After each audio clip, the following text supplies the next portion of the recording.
Hello and welcome back, everybody. Actually, I was wanting to kind of do a movie review. Sorry, I'm very not don't have a lot of pizzazz here.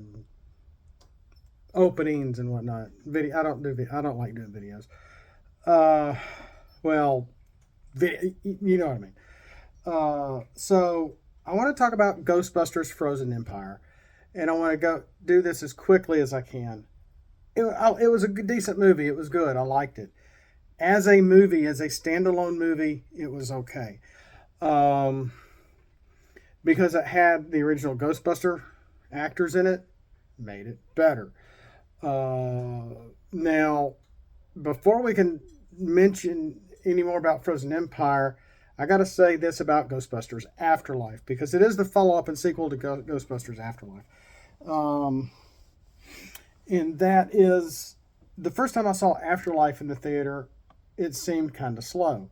I've seen it a few more times, and I watched it again the week before I went to go see Frozen Empire, and I think it was its second or third weekend when I saw it. It was last weekend, and the last time I watched Afterlife, I'm thinking the pacing seems a lot better than I remembered. It really moves, and I like the pacing of Afterlife because originally I thought it was kind of slow.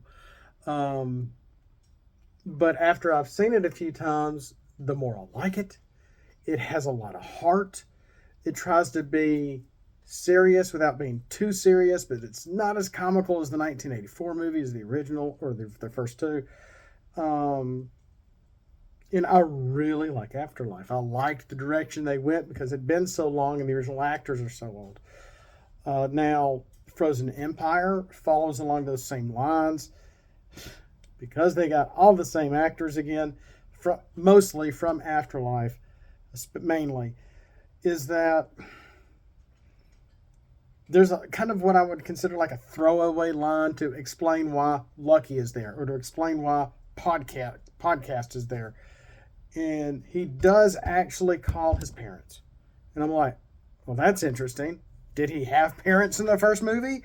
Um, so maybe they were trying to make up for something in Afterlife with the podcast character, and I almost didn't recognize him. He's really grown up. Um, Now, I liked the direction that Frozen Empire went, how they used the trailer to tease us. With that, I thought New York was going to be frozen half, if not most, of the movie. Wrong. There is a little bit of build up, a little bit of history there, and then they go into a history of why they even bought the firehouse to be the Ghostbusters headquarters. But if you go back to the original movie, that's not there at all. Egon didn't want to buy it. It was in a demilitarized zone. It should be condemned and torn down, or along those lines. And Bill Murray looks over, Pete Venkman looks at the woman and goes, "Hey, we'll take it." You know, uh, so they didn't know the history of the place in the original movie. And again, so they're kind of retconning a little history there with Frozen Empire. Kind of like a G1 Transformers episode, I guess you could say. Um, and I guess it was okay. It kind of made a sense. Again, I wouldn't mind seeing it again. I'm sure the more I watch Frozen Empire, the more I'll probably like it. It was not as good as Aftermath. I liked Aftermath a lot better.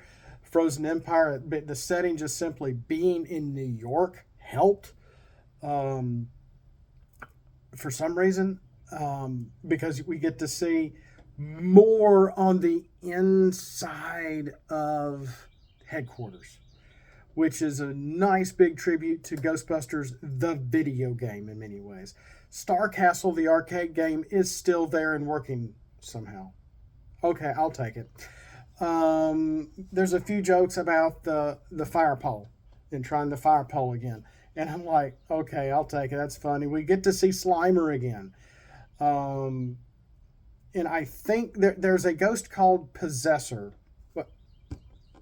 which someone on Facebook said, yeah, there is something that was a tribute to a ghost in the real Ghostbusters cartoon, which I remember watching a lot of it, but I don't remember all of it. Netflix, when we first got Netflix, they had all of the real Ghostbusters, and I didn't finish it all before they took it off. Let you know how long ago that's been. And so apparently Possessor was in the cartoon. I don't remember that. So when it first pops up on the theater screen, I point and go, Crimzeek! And the whole handful of people that were in the theater with us, hopefully they didn't hear me. Maybe they did. I don't know. But I thought it was a tribute to Crimzeek, but apparently it was actually a tribute to an original ghost from the old cartoon. And I'm like, oh, okay. So that makes a sense. Two, I thought we would see more ghosts, villains from the cartoon, like, even though it was mispronounced, Sam Hain, for one. Nope, none of that. But the containment system goes up again, kind of like the first movie, in a way. And they even talk about that, which was interesting. So the way the movie kind of ends leads you with a little bit of there's more ghost busting to be done. We don't see a whole lot of ghost busting, and I've seen some reviews and opinions where we don't see enough of that. It was a lot more story than ghost busting, but we do see some of that, and Phoebe has a part in it, and then they're like, you're too young. You can't do this anymore. And she is ticked. Of course she is ticked because she's good at it. So what if she's a preteen or teenager or whatever, not old enough to drive, unlike her brother? She is good at ghost busting, and she's good at what she does, and ghost busting makes you feel good. But and that was an interesting take on her character and what happens with her character and why she is disobedient as a teenager should be. And so, despite how mature and knowledgeable she seems and acts like a scientist, like Egon, she's still young for her age. So what she does makes a type of sense. I don't think there was anything sexual behind it. I hope not. I'm thinking, oh, please don't go in that direction. But they don't. They don't. And again, I think there's this machine that can take spirits out of objects and thus the artifacts, like the artifacts out of the video game that came out some years ago, which many people say that's the true sequel to the first two movies. So they do find an artifact. It's kind of sold to Egon at his bookstore, and that's so. And along those lines, they're just basically trying to take the spirit out of the thing. But they should have known because they went over the story of this thing and its entity at least twice through the movie, maybe 3 times through the movie, and they should have just given it back. That would have ended the movie right there. Oh, this is just too. We got to put this back in containment. Where did you get it? We're taking it back. You can keep the money. That would have solved everything, but they don't do that, or you wouldn't have had a Ghostbuster movie, I guess. And so they try to exorcise the item, and you'll find out why, because Winston, with his finances and his business, is able to set up a side to have a bigger containment unit, a bigger area, which is odd. They wouldn't do that first and say, hey, if you're going to catch ghosts and you're going to live here in the place, then there's some things you need to know. And they didn't do that. They kind of do it as a after, kind of like hindsight, even though it's still at the beginning of the movie. It's still and it's all really cool. And then I have one gripe. I'm not a DE&I person, okay? I think it's just wrong. But they had this one science guy that was just an Egon ripoff. Blonde hair, blonde, wild hair, kind of like the Egon from the cartoon, thick black glasses and everything, and just acting like Egon. I would have been fine with a black actor taking that part and just being a scientist and go, well, I'm doing this, and that might would explain Lucky a little bit. But then maybe they were thinking, well, maybe this would look bad on Winston if it looks like he's only hiring black employees. I didn't think about that because Lucky is there too. That's where they explain her why she's there in New York, in a way. So, I mean, I wouldn't have cared, but something about that actor trying to be an Egon, I didn't like. I don't know. I guess, I really want to keep the tribute to Harold Ramis to the first movie. And this just was like a shoehorn putting an Egon in this second movie, The Frozen Empire.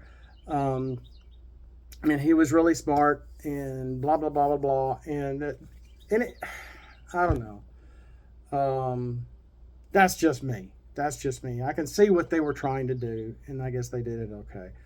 But that's the one character, if they could have swapped him for anyone else to be a whole new character instead of just a carbon copy of Egon Spangler, I would have been happier. It could have been an older man instead of this young guy. It could have been a young black guy instead of this person. It could have been an older lady of Indian descent or something, and I would have been fine. I just didn't want an Egon copycat. Yeah, we got a bird stuck in our front porch because it's wide open and she set up a little nest. But overall, I did like Frozen Empire. I can't wait to see it a few more times when it comes out to be streaming or rent or to buy or whatever.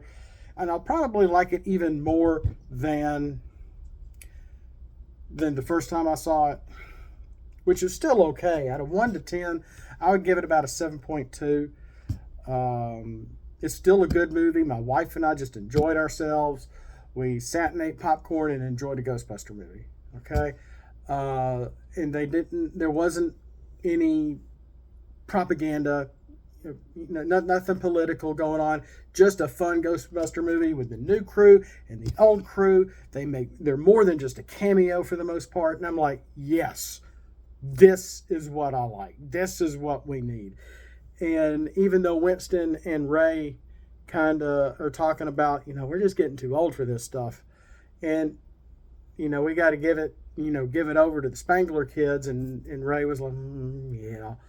But at the same time, it's up to those two are what's helping push this along to help Ghostbusting to continue because they do see the need for it. And I'm like, that's an interesting take also. So I really liked the movie. It's probably out of the 4, not counting 2016, probably on my bottom of the 4. And they're all, hang on, I really like the first 2. They're just classic in their own right. The ghost train, the court scene, Rick Moranis being in Ghostbusters 2, the painting, Vigo, this is Vigo. Just the characters that they did, Slimer showing up in Ghostbusters 2 because the cartoon came first. Ghostbusters 2 was fun and good in its own right. And so I'd probably say that the original is my favorite for the top. Afterlife would probably be second, followed by Ghostbusters 2, followed by Frozen Empire. But I really like what they've done. I really do. The only thing I didn't like about Frozen Empire is I could have done without the fire bending, even though Ray, when this new guy shows up, and yeah, there's a lot of actors to keep up, a lot of characters to keep up with, but it wasn't too much. It wasn't too much. It was just enough to help maintain, have a foundation for the plot, move it forward, and get to a satisfying ending. Though the villain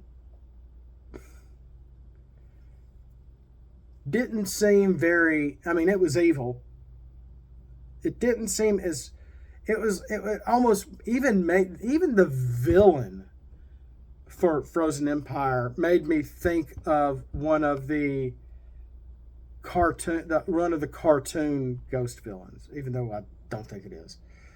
Bill Murray got to say his funny line, which was in the trailer, which sounds like something he would have said 30, 40 years ago. Still funny, especially when taken out of context. And that's all I got to say about that. I liked Frozen Empire. I hate to say it's on the bottom of my Ghostbuster. Well, 2016 is the bottom of the Ghostbuster list, but I don't even really consider it canon because it's not in this continuous storyline. It's really its own thing. And maybe I'll have to talk about that sometime because I watched it at least 2 times, maybe 3 times to really try to like it. That's another video if I go that route. But thanks for watching. Thanks for listening. Overall, I thought Frozen Empire did a good job.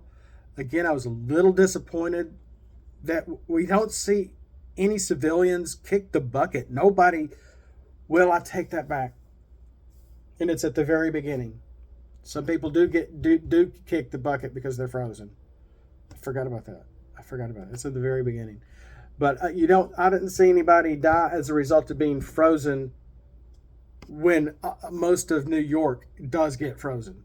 And I wish it had frozen over earlier in the movie as they tried to work towards finding a solution. But it was good. It was interesting. And Phoebe fills her oats, fills the Spangler line with her ingenuity and her smarts, and pretty much makes some new interesting tech. Just as a parallel to Ghostbusters 2 with the sliming proton packs. Well, they're not proton packs, I guess. They're sliming packs with the good slime and, good slime to reverse the bad effects of paranormal slime in that world. But that's really all I could think of to go over about this. So we'll see you next time. Tell me what you thought of Ghostbusters Frozen Empire. I thought it was a fun ride. It could have been a little better, but I thought they hit all the right beats. It looked right. It felt right. It just felt like it was just missing a little something. And it did seem to drag in the middle like I originally felt Afterlife dragged. And after I've seen Afterlife now a couple of times, it doesn't drag for me anymore. So maybe it's a matter of perception. Maybe it's just, the first time you see some of these movies, it seems like it's slow in parts. And so after you watch it a few times, you get used to it, and maybe the beats seem a little more natural the more we watch some of these movies. The more we just simply want to turn the brain off and just enjoy a movie that just can't really happen ever in real life. So tell me what you think below. We'll see you next time. Throw scraplets at the like button. This is not Transformers TCG. Hit the like button if you like this content. Subscribe for more. Maybe I've got a few movie reviews in the playlist. Check them out. Thanks for watching.